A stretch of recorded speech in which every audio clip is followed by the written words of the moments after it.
muzzleloader. Only had it for a couple days. He's not moving. He is down. Had to put a different lens on. It's a little too big for an interview. Been sitting for about 40 minutes.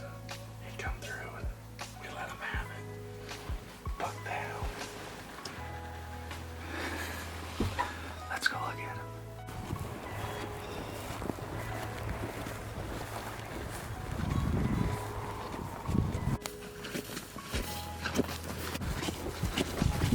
Buck on the ground. Woohoo! Nice 4x4. Ground sheet is kind of terrible, but bad deer, mature buck. First buck I shot with this CVA. Just got sighted in yesterday. And did it bite you a little bit there on the eye? oh, that scar, yeah. I'd recommend sticking with 100 grains of powder. The 150 really gets away from you. Unless you're a man, you can shoot 150. I'm gonna stick with the hundreds. Good news is, I guess, my feet are cold, so I gotta go home.